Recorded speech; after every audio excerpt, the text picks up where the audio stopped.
নমস্কাৰ মিছেছ ফুকননি অন্য এটি ভিডিঅ'লৈ আপোনালোকক সকলোকে পুনৰবাৰ স্বাগতম জনাইছোঁ। আৰু আজি মই বনাইছিলোঁ নাৰিকলৰ লাড়ু আৰু কেনেদৰেনো বনালোঁ আপোনালোককো দেখাওঁ বুলি ভাবিলোঁ। আহক আমি ভিডিঅ'টি চাই লওঁ।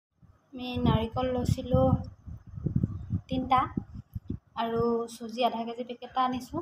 কিমানকণ দিওঁ দেখাম বাৰু আপোনালোকক।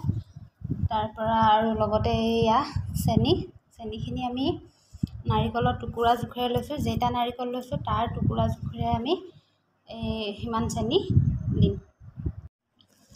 নাৰিকলখিনি কাটি আমি ধুনীয়াকৈ এনেকৈ সৰু সৰুকৈ কাটি লৈছোঁ। এইখিনি আমি মিক্সিত ভৰাই লৈছোঁ। মিক্সিতে দিম এতিয়া। নাৰিকলখিনি আমি মিক্সিত ধুনীয়াকৈ গুড়ি কৰি ল'লোঁ আৰু এতিয়া চেনিখিনিও গুড়ি কৰি ল'ম মিক্সিতে। তাৰপিছত নাৰিকল আৰু চেনি দুইখিনি একেলগে মিলাই দিম। চেনিখিনি আমি ধুনীয়াকৈ গুড়ি কৰি নাৰিকলখিনিৰ লগত এনেদৰে 10 মিনিটমান সানি ৰাখি থ'ম। নাৰিকল আৰু চেনিখিনি এনেকৈ আমি মিলাই এতিয়া চুজিখিনি ভাজি লওঁ। এখন কেৰাহী গৰম কৰিছোঁ আৰু চুজি মই গোটেইখিনি নিদিওঁ। চুজিৰ পেকেটটো 4 ভাগ কৰিম, তাৰে এভাগহে লাডুত দিম। আৰু চুজিখিনি কৰাৰ পাছত আমি এনেকৈ চেনি আৰু নাৰিকল আমি ৰখা মিশ্ৰণখিনি ভাজি ল'ম।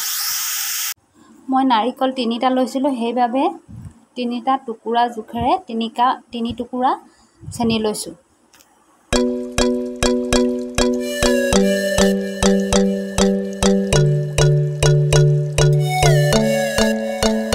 নাৰিকল আৰু চেনিৰ পানীখিনি শুকোৱালৈকে আমি মিডিয়াম ফ্লেমত এইদৰে ভাজি থাকিম। আৰু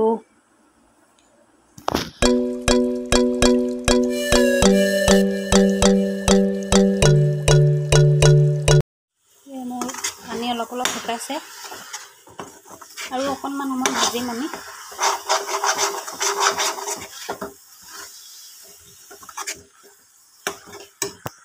মোৰ নাৰিকলৰ পানী আৰু চেনি পানী ধুনীয়াকৈ শুকাই হৈ গ'ল। আৰু তাতে এতিয়া আমি দি দিম গৰু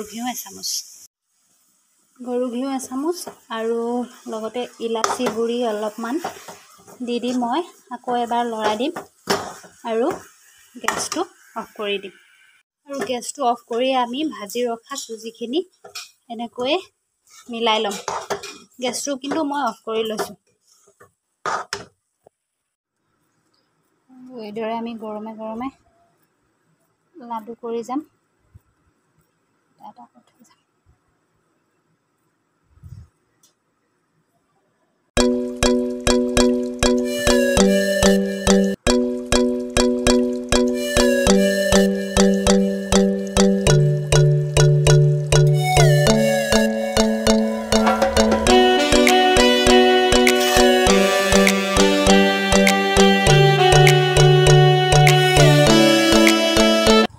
এয়া মোৰ চুজি নাৰিকলৰ লাড়ু ৰেডি হৈ গ'ল।